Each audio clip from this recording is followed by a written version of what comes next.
할렐루야. 오늘 함께 배울 그 성경 지명은 쿰란이라고 하는 지역입니다. 이 쿰란은 사해 바로 옆에 있는 공동체가 추구하던 텔 지역입니다. 텔이라 하면 그 사람이 살던 데를 다 텔이라고 하는 말을 붙여서 텔 베들레헴, 텔 단, 텔 부엘세바 이렇게 부릅니다. 그래서 이 텔이라고 하는 말은 거주지, 레지던스라고 하는 뜻을 가지고 있는 말로 이스라엘 성지에 가보면 텔이라고 붙어 있는 데는 과거에 옛날 이스라엘 성경 시대의 사람들이 살던 데를 다 텔이라고 하는 이름을 붙여서 그렇게 이야기를 합니다. 이 쿰란이라고 하는 이곳은 사해 바로 옆에, 마사다 옆에, 그리고 여기가 엔게디를 우리가 배웠는데 그 엔게디 옆에 이 쿰란이라고 하는 공동체 주거지가 있습니다. 여러분들이 보실 때 왼쪽이 북쪽이고 오른쪽이 남쪽인데 사해 옆에 바로 쿰란이 있는 것을 알 수 있습니다. 그 쿰란 앞에 지금은 표시가 안 돼 있지만 마사다가 있고요. 그 다음에 그 쿰란의 마사다 옆에 안쪽으로 보면 약간 그 연두색인가요? 그 색깔로 칠해져 있는 그 부분에 다윗이 피했던 엔게디라고 하는 곳도 그곳에 위치를 하고 있습니다. 이 쿰란 지역은 석회암 지역이기 때문에 거기에 동굴들이 굉장히 많이 있습니다. 석회암 지역이 많은 곳이 제가 군 생활을 하던 그 제천 지역이 석회암이 굉장히 많았습니다. 그 석회암이 많아서 석회암이 많은 지역에 가보면 물이 고여 있는데 그 물 색깔이 어떤 색깔이냐면 지금 에스더 성가대 대원들이 입고 있는 그 후드 색깔 같이 그런 물이 그런 색깔이 나오면 안 되는데 석회암이 많기 때문에 석회암 지질 속에서 물이 나오기 때문에 색깔이 그런 색깔이 되어 있습니다. 그 물을 먹으면 일설에 의하면 속이 석회암처럼 굳어진다. 그래서 이게 시멘트 가루가 들어가는 거기 때문에 나중에 속이 굳어진다. 그런 얘기들을 하기도 하는데 일단 그 물을 먹으면 소화가 안 됩니다. 그래서 유럽 지역에 이 석회암 지역이 많은 곳에서 그 물이 나는 곳은 물을 먹지 않고 그 물을 정제해서 그 신이 준 음료라고 하는 포도주를 먹거나 혹은 독일 사람들이 맥주를 먹는 이유는 그걸 그대로 먹었을 경우에 속에 탈이 나기 때문에 그렇게 먹는 이유입니다. 근데 여기도 석회암 지역이 많은 그런 지역이라 물이 흐르는 그 물 흐름에 따라서 동굴들이 많이 생겨나게 됐고요. 그 동굴 속에서 이사야 사본 비롯한 성경 사본들이 발견이 됐습니다. 지금 보여드리는 이 동굴이 조금 전에 그 동굴을 한번 보여주시죠.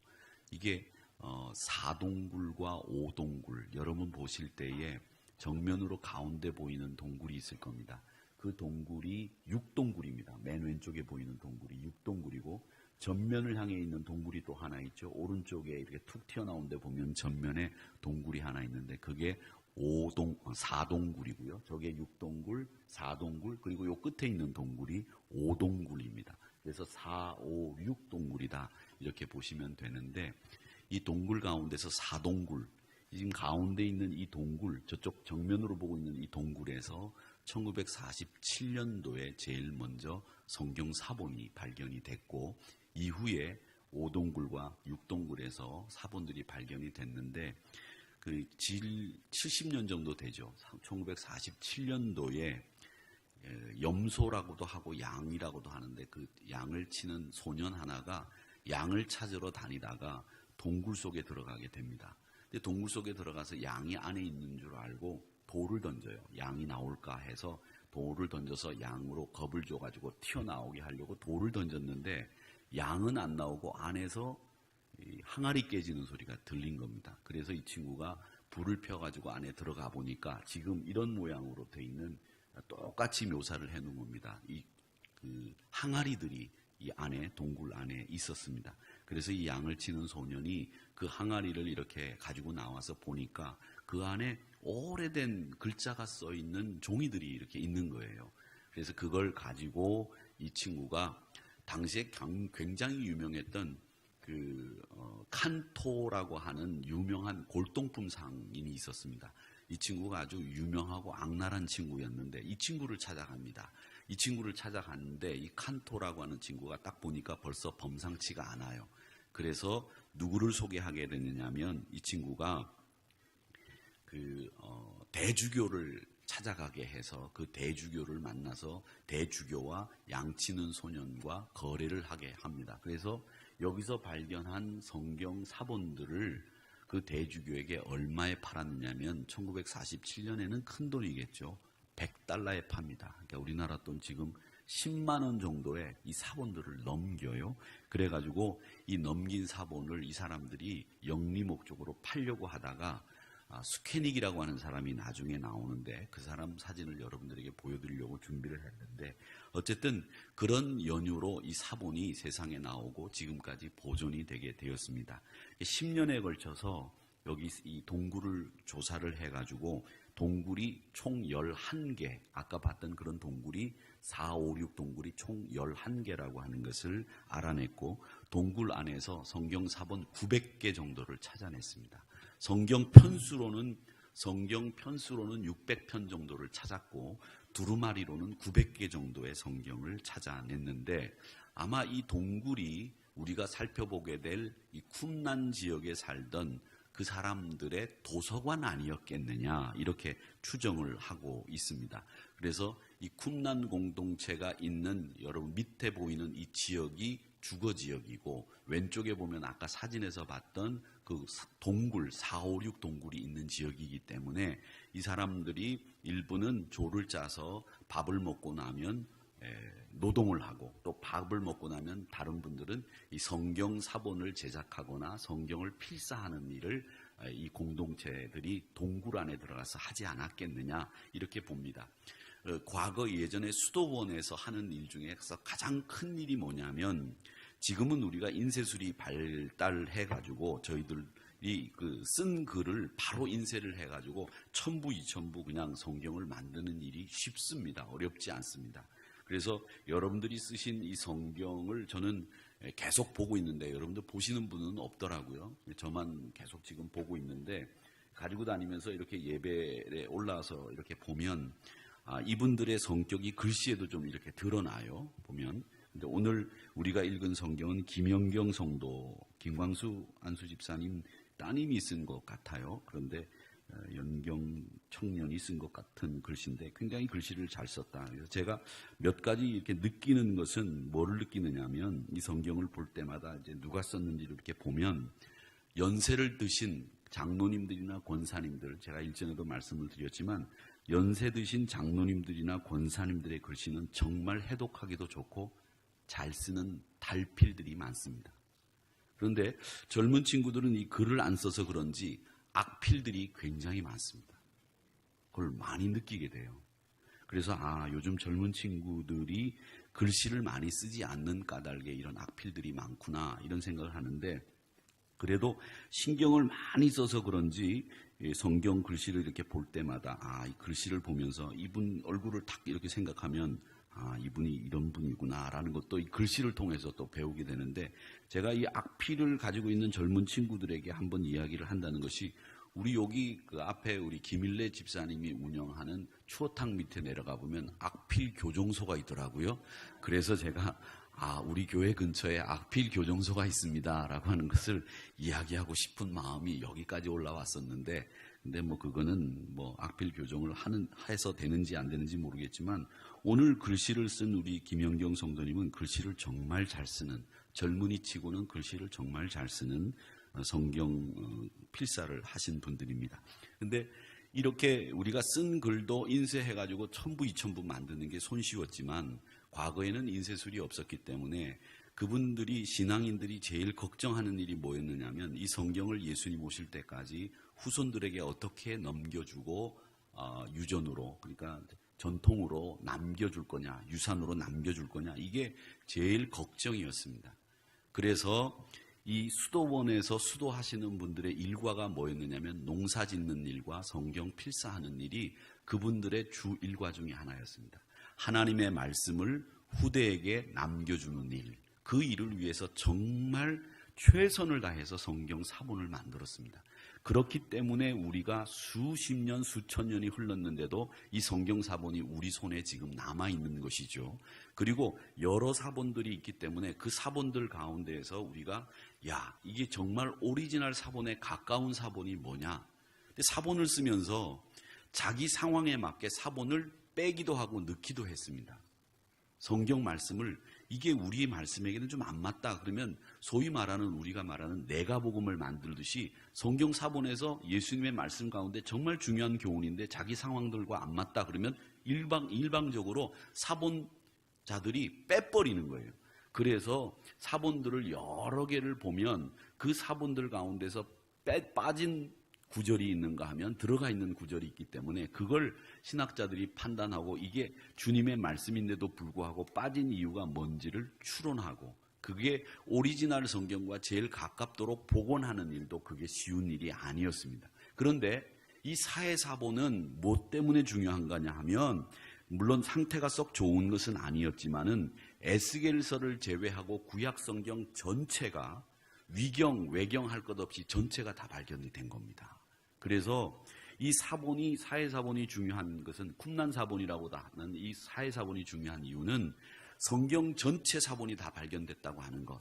그리고 성경 사본이 지금까지는 AD 600년, 500년, 그 100년 단위로 해서 500년, 5세기가 지난 뒤에 나온 사본이 최고 오래된 사본이었는데 이 사본은 기원전까지 거슬러 올라갈 정도로 예수님 당시에 쓰여진 사본으로 보일 정도로 이 사본의 역사를 오래전 사본으로 거슬러 올라가게 만들었던 중요한 사본이 이 사해사본이었다라고 하는 겁니다.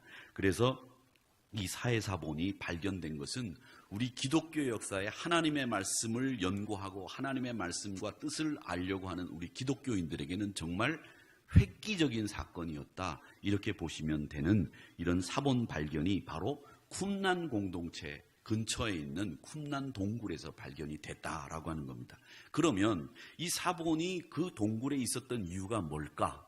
쿰난 공동체가 도대체 뭐 하는 곳인가? 이걸 여러분들이 아시면 이 마사다 옆에 있는 쿰난의 중요성을 알게 됩니다. 근데 이 쿰난 공동체에 나왔던 이 사해사본을 사들여가지고 학적으로 연구를 하고 우리에게 신앙적인 해석을 할 수 있는 자료로 남겨주었던 유명한 사람이 있습니다. 그 사람이 바로 수케닉이라고 하는 사람입니다. 만약에 이 사람이 없었다고 하면 아마 이 사해사본은 이권에 빠진 상인들에 의해서 팔려나가가지고 우리 손에 아무도 가지고 있지 못할 그럴 상황이었는데 이 사람이 헌신적으로 나서서 사해사본들을 거금을 들여서 사들이고 그걸 예루살렘에 보존시키는 일을 정말 전 재산을 털어서 했던 겁니다. 그래서 이 수케닉이라고 하는 사람은 우리 성경 역사에 잊어버려서는 안 되는 사람 중에 한 사람이 이 수케닉이라고 하는 사람입니다. 이 사람 때문에 우리가 성경의 원본과 가장 가까운 성경 사본을 가지게 됐다. 이렇게 이야기를 해도 뭐 틀림이 없는 이런 사람입니다. 그리고 이 동굴 근처에서 이제 쿰난 주거지가 발견이 되는데 이 쿰난 주거지가 이렇게 발견이 되면서 고고학자들이 이렇게 연구를 해보니까 거기에 살던 사람들이 수도원 성격의 생활을 했다고 하는 것이 알려지게 됐습니다. 그래서 이 사람들이 독자적으로 율법을 해석하고 엄격한 규율에 의해서 금욕 생활을 하고 재산도 공유하고 또 공동으로 생활하면서 같이 생산하고 같이 소비하는 공산, 공소하는 생활을 했던 사람들로 알려지게 되었습니다.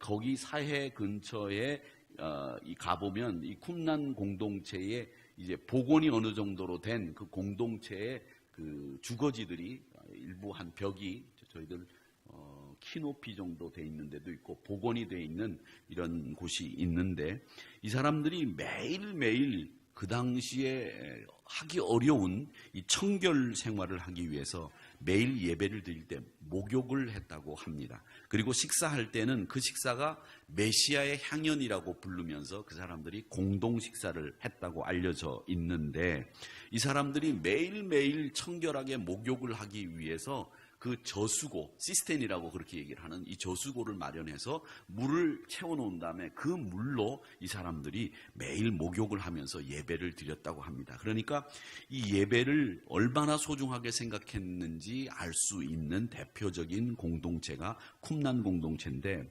쿰난 공동체가 중요한 몇 가지 이유들이 있습니다. 우리가 왜 이게 예수님 당시의 지명도 아니고 그 어떤 한 분파의 생활 거주지인데 왜 우리가 이 쿰난을 중요하게 생각해야 되느냐라고 하는 가장 중요한 포인트가 하나 있어요. 그게 뭐냐면 이 쿰난 공동체 초대 그 쿰난 공동체 신앙생활을 하던 예배 형태가 초기 기독교 예배 형태에서 그대로 받아들여졌다는 겁니다.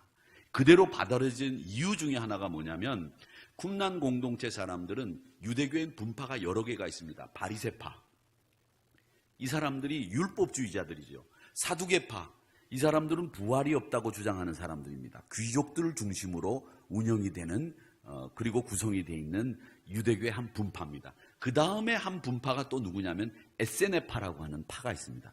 이 에세네파는 조금 전에 말씀드린 이 쿰난 공동체 회원들처럼 공동생활을 했고 자기 재산을 가지지 않고 3년 동안 실험을 한 다음에 이 사람이 입회할 수 있는 자격이 있다고 하면 받아들여주는 아주 엄격하고 까다로운 공동체가 이 쿰난 공동체인데, 이 에세네파의 가장 대표적인 인물이 누구냐면 바로 세례 요한입니다.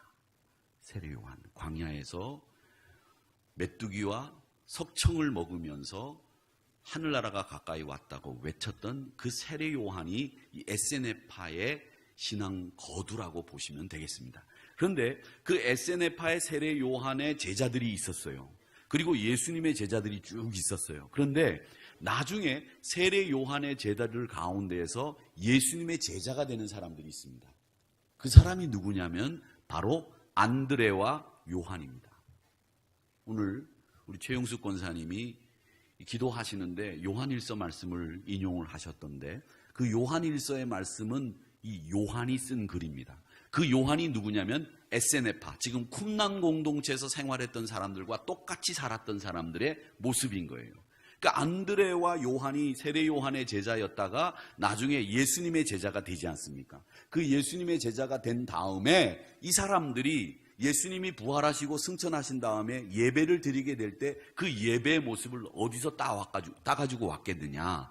쿰난 공동체의 예배 형식을 그대로 가지고 오게 된 겁니다. 그러니까 초대교회 예배가, 우리 지금 드리는 이 예배가 어떻게 해서 이렇게 2000년 넘게 흘러내려왔느냐라고 했을 때 쿰난 공동체의 예배가 우리에게로 흘러 들어왔다. 그렇기 때문에 이 쿰난이라고 하는 이 공동체 사람들의 생활이 얼마나 중요한가, 그들의 예배 양식이, 그들의 운영 방식이, 공동체 운영 방식이 교회 그대로 들어왔다라고 하는 겁니다.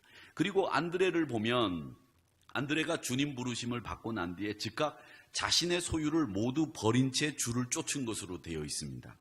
자신의 소유를 다 버리고 안드레가 주를 쫓을 수 있었던 까닭이 뭐냐면, 이 사람이 이미 쿰난 공동체라고 하는 에세네파에 들어가서 회원으로 활동을 할 때는 자신의 소유를 다 내려놓고 쫓아가야 되는 과거의 관습을 따라 해본 적이 있기 때문에 이 안드레가 예수님을 따를 때 모든 것을 버려두고 가는 이런 행동들을 할 수 있었다는 겁니다.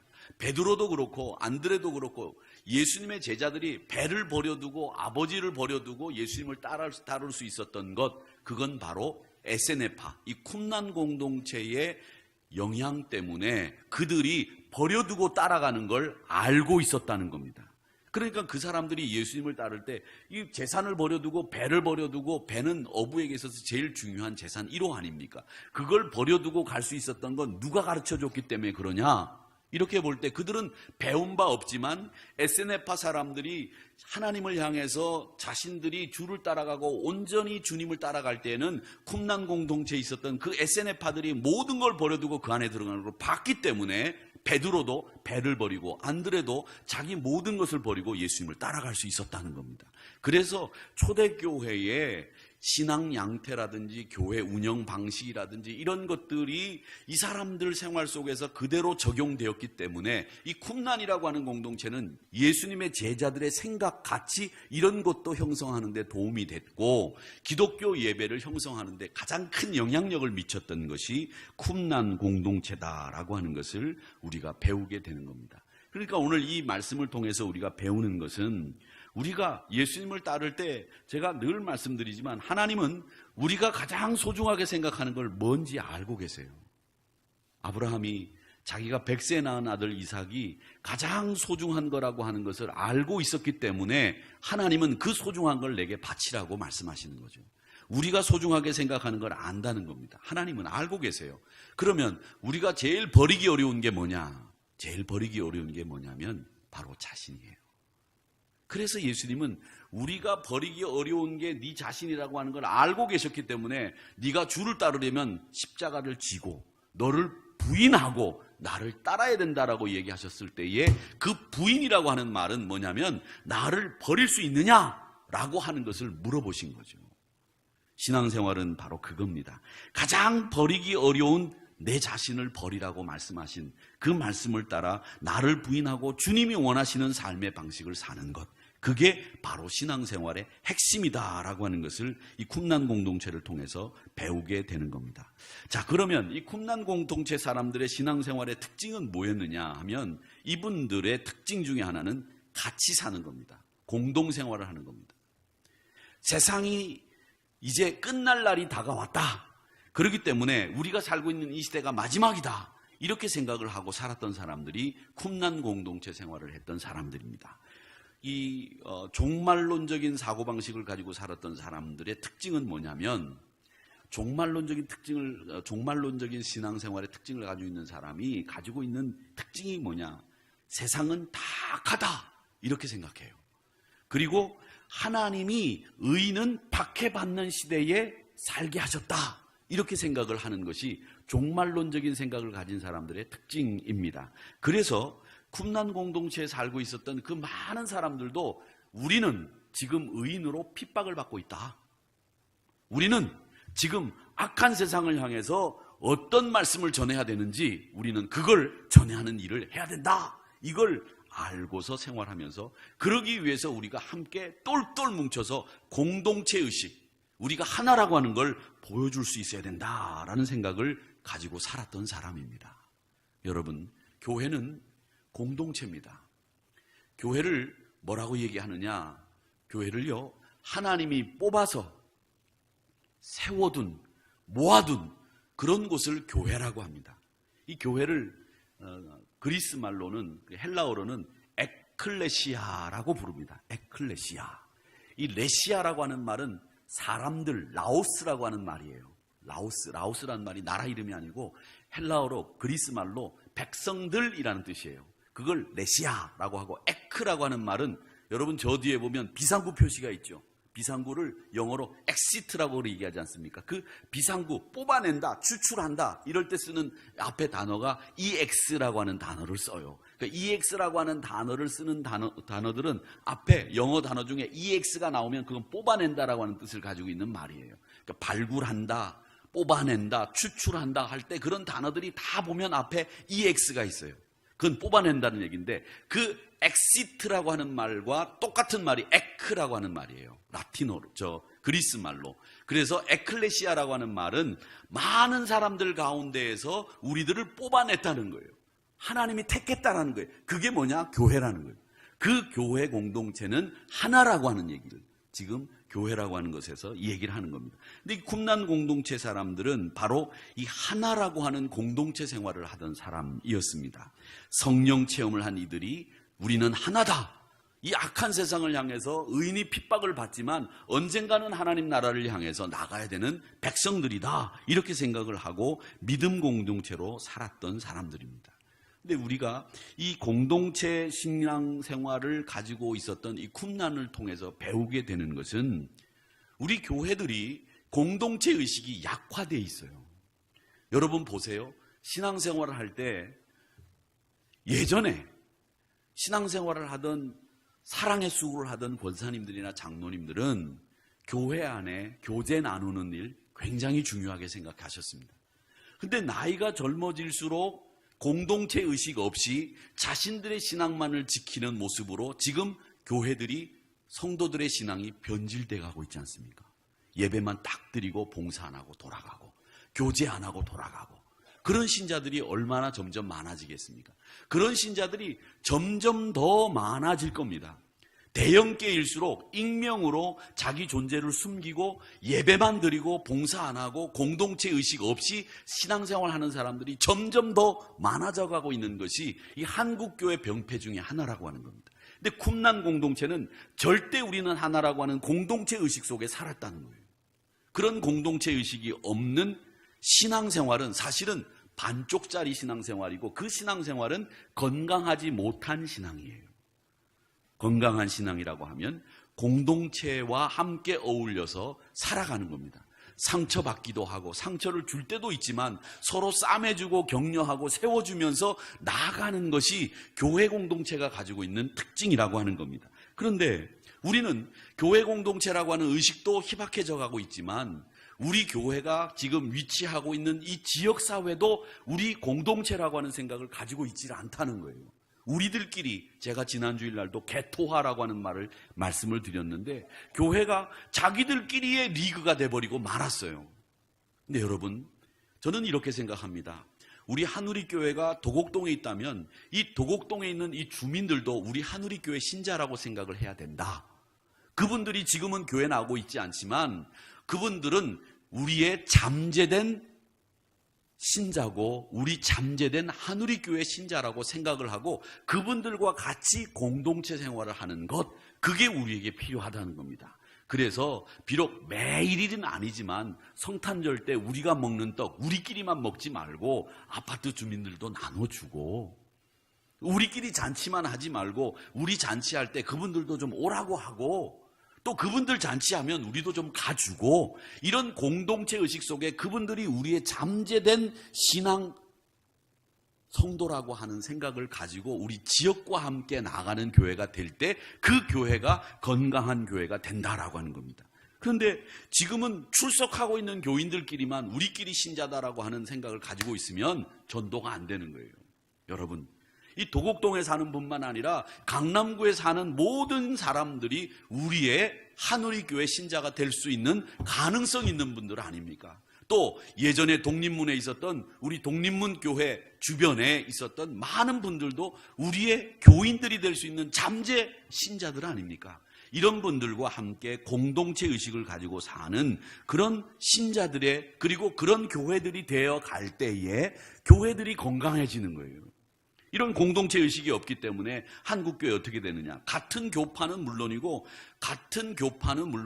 다른 교단들끼리도 늘 교회들끼리 뭘 하냐? 경쟁하듯이 해요. 경쟁하듯이. 여기서 직분자가 안 되면 다른 교회에 가가지고 그 교회에서 직분 받으려고 하고, 또 거기서는 덜컥 직분을 주는 일들이 제가 전에 목회하던 교회에서 참 많이 있었어요. 부산에 있는 모교회, 굉장히 큰 교회가 있습니다. 해운대에 있습니다. 그 교회가 목사님이 목회를 잘 하시는데 그 교회가 부산에 있는 많은 목사님들에게 배척을 당했어요. 왜? 교회에서 직분자가 안 돼서 그 교회로 가면 거기에서는 덜컥 그 직분을 주는 바람에 목회가 안 되고 교회 질서가 쓰지 않았던 거죠. 그래가지고 그런 공동체 의식 없이 성장과 부흥이라고 하는 명목하에서 서로 경쟁하는 그런 교회의 병폐들이 사실은 눈에 보이지 않게 세상으로부터 따돌림 받는 교회로 만들어버리고 말았다는 겁니다. 또 하나, 어떤 것이 교회를 이렇게 어렵게 만들었느냐? 특정한 지도자들의 카리스마가 교회를 좌우하는 거예요. 죄송스럽지만 제가 이게 방송으로 나가고 유튜브에 올라가겠지만 순복음교회는 조용기 목사님이라고 하는 카리스마 때문에 부흥한 것은 의심할 여지가 없습니다. 그래서 모든 순복음교회 목사님들은 조용기 목사님의 설교 스타일을 흉내내는 거예요. 그대로 합니다. 그런데 그 교회에 부흥이 일어나는 역사들은 바로 그 목사님, 그러면서 목사님 이름을, 저는 가장 안타까웠던 것이 목사님 이름을 조다윈 목사님이라고 이름을 바꿨어요. 야, 나는 그게 이해가 안 되는 것이 왜 그렇게 했을까? 그분이 은퇴하면 순복음교회는 어떻게 될까? 이런 생각을 했습니다. 여러분, 지도자는 지도자는 자신의 영달을 위해서, 자신의 명성을 위해서 쓰는 사람이 아니라고 저는 생각합니다. 여러분들이 어떻게 이야기하든, 저를 여러분들이 어떻게 판단하시든 모르지만 지도자는 자기 영달을 위해서 목회하는 게 아니에요. 예수님을 위해서 목회하는 것이 지도자여야 되고, 또 모든 교회가 예수님 편에 서야 그게 진짜 교회가 되는 거예요. 여러분, 제 편에 서려고 하지 마세요. 장로님 편에 서려고 하지 마세요. 권사님 편에 서는 게 아닙니다. 우리는 예수님 편에 서야 되는 사람이에요. 그게 제가 가장 중요하게 생각하는 교회 공동체가 하나 되는데, 그것이 첫 번째 원리예요. 그게 안 되고 누구 편에 선다? 그러면 교회는 망가지는 거예요. 저부터 예수님 편에 서는 교회가 되기 위해서, 그 공동체가 건전해지기 위해서는 예수님 편에 선다. 예수님 편에서 바라볼 때 우리가 서로 무엇을 잘못했는지 서로 싸주고 싸매주고 바로잡고 그러면서 나가는 게 공동체예요. 그러니까 우리 공동체 의식을 갖는 것, 그게 정말 중요하다라는 거죠. 너는 나 아니야, 이렇게 생각하면 그 교회는 망가지는 거예요. 그렇기 때문에 이 쿰난 공동체를 통해서 배워야 될 가장 중요한 교훈은 바로 우리가 하나다라고 하는 에클리아 정신, 우리는 하나님이 택해서 하늘의 신자로 만들었다고 하는 그 에클레아 정신이 가장 중요하다는 것을 이 쿰난을 통해서 우리가 배우게 된다. 그리고 쿰난 공동체에 있었던 요한과 안드레를 통해서 그들이 버리고 예수님을 쫓아가는 것을 알고 있었다라고 하는 것을 우리가 배우게 되는 겁니다. 또 하나 쿰난 공동체 신앙의 특징이 있는데, 그게 뭐냐면 바로 자신들이 구별된 사람이라고 생각했다라고 하는 겁니다. 오늘 말씀 보세요. 7장 6절에 보면 이렇게 얘기합니다. 여호와께서 지상 만민 중에서 너를 자기 기업의 백성으로 택했다. 너를 구별했다는 거예요. 너를 뽑아냈다는 얘기입니다. 너를 택한 이유는 뭐냐? 7절의 말씀에 보니까 너가 다른 민족보다 수요가 많아서 뽑아낸 게 아니라는 거예요. 너를 택한 게 아니라는 거죠. 너희는 오히려 다른 민족들보다 가장 적은 민족이야. 그런데도 내가 너희를 택한 이유는 뭐냐? 내가 너희들과 언약을 맺었기 때문에 너희들을 택했다. 이 얘기를 하고 있는 겁니다. 그러니까 결국 뭐냐? 너희는 구별된 사람이라는 거예요. 구별된 사람. 구별된 생각을 해라. 구별된 행동을 해라. 그 얘기를 하고 있는 겁니다. 이 쿰난 공동체 사람들이 쓴 글들 중에서 어떤 글이 있느냐면, 이 사람들이 두 영에 대한 소고라고 하는 책을 이 사람들이 써낸 글이 지금도 우리에게 내려오고 있습니다. 사막의 교부들하고 초대교회 교부들이 쓴 책들이 내려오는 것 중에서 지금도 책으로 나오는 것들이 좀 여러 개가 있습니다. 마카리우스라고 하는 사람이 쓴 기도서 같은 것은 지금도 우리 손에 지금 출판이 돼서 나오는 책들입니다. 그런데 이 사람들이 쓴 책 중에서 두 영에 대한 소고를 이렇게 읽어보면 이 사람들이 철저하게 이원론적인 사고를 가지고 있어요. 이원론적인 사고라고 하는 건 뭐냐면 이거 아니면 저거다는 거예요. 그게 없는 거예요. 이거 아니면 저거다. 악한 영 아니면 선한 영이다. 근데 이 사람들이 잘못된 생각을 가지고 있었던 게 뭐냐면, 하나님이 악한 영은 어떻게 됐느냐 하면, 우리가 보통 알기로는 천사가 타락해서 마귀가 된, 사탄이 된 것으로 알고 있지 않습니까? 그게 성경적인 이야기예요. 그런데 이 쿰난 공동체의 잘못된 오류 중에 하나는 뭐냐면, 하나님이 세상을 창조할 때 악한 영도 선한 영과 더불어 만들었다, 이렇게 얘기하고 있어요. 틀린 얘기거든요. 그래서 이 사람들은 자기들은 선하게 구별된 사람, 선한 영을 가진 사람들, 이렇게 이야기를 하고 살았다는 겁니다. 근데 여러분, 여기서 우리가 좋은 점을 빼서 배운다고 한다면, 구별은, 즉 내가 너는 달라, 이런 구별은, 신앙적인 구별에서 자기가 구별되어지는 것은 거룩함을 쫓는 길이 됩니다. 내가 구별된 사람이라고 하는 생각은 신앙의 자긍심도 주고 신앙의 자신감도 주고 때로는 나쁘게는 오만함도 줍니다. 그런데 구별이라고 하는 것은 긍정적인 면으로 보면 우리 신앙생활에 좋은 근거가 되는 거예요. 왜냐? 레위기 20장 26절 말씀에 보면 뭐라고 말씀하시냐면, 내가 거룩하니 너희도 거룩해라. 너희가 나의 소유다. 내가 왜 너를 소유로 삼았느냐? 내가 너를 구별했기 때문에 너희가 내 소유가 됐다. 그렇게 말씀하시고 있거든요. 그러니까 너희는 거룩해라. 이 말은 뭐냐면 구별된 삶을 살아라, 이걸 얘기하시고 있는 겁니다. 세상 방식대로 판단하고 세상 방식대로 행동하지 마라, 이 얘기를 하고 있는 거예요. 그 다음에 24절의 말씀에 보면 너희를 구별한 사람은 누구냐?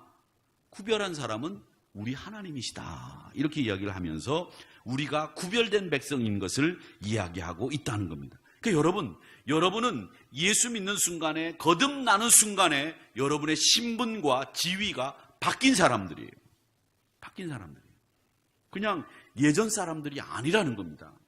여러분들은 바뀌었다는 겁니다. 고린도후서 그래서 5장 17절에서 뭐라고 얘기했습니까? 그런즉 누구든지 그리스도 안에 있으면 이전 것은 다 지나갔다, 보라 새 것이 되었다. 뭐가 됐느냐? 새로운 피조물이다, 그렇게 말씀하고 있지 않습니까? 그리스도 안에 있으면 우리는 새로운 피조물이에요.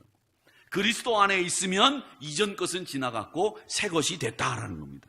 그러니까 이 쿰난 공동체 사람들은 철저하게 구별된 자신들의 신앙을 지켜나가기 위해서 애를 썼던 사람들이 쿰난 공동체 사람들이었다 하는 거죠. 이 요한도 쿰난 공동체에 있었을 거로 이렇게 추정이 되는데, 그래서 요한이 요한1서 2장 15절 16절에서는 뭐라고 얘기하느냐? 잘 보세요. 우리가 요한이 쿰난 공동체에 있었던 사람이다 라고 하는 것을 알고 보면 이 말씀이 이해가 되는 거예요. 보세요. 세상을 어떻게 보고 있느냐? 이 세상이나 세상에 있는 것들은 사랑하지 말아라. 쿰난 공동체 사람들은 세상에 있는 것을 악하다고 본다는 거죠. 그런 의식이 은연중에 아직도 이 요한에게는 배어 있었던 거기 때문에 이 말씀이 나오는 거예요. 아버지의 사랑이 그 안에 있지 않다. 세상 사랑하면 그 세상 사랑하는 것들이 뭐냐? 육신의 정욕이다, 안목의 정욕이다, 이생의 자랑이다. 이게 다 아버지께로부터 온 거냐? 아니다. 세상으로부터 온 거다. 그러니 너희들은 세상 본받지 말고 구별된 삶을 살아야 된다. 이게 쿰난 공동체가 우리에게 주는 교훈이다라고 하는 겁니다. 부디 빌기는 우리 사랑하는 성도 여러분, 거룩함을 추구하는 구별된 성도라고 하는 사실, 그리고 우리가 하나의 공동체라고 하는 이 사실, 그리고 쿰난 공동체로부터 우리 기독교가 예배 형식을 차용하고 예수님의 제자도를 안드레와 요한이 배웠는데, 그 제자도의 버림이, 자기의 모든 것을 버리는, 자기 자신까지도 버리는 그 버림이 어디서부터 배웠느냐?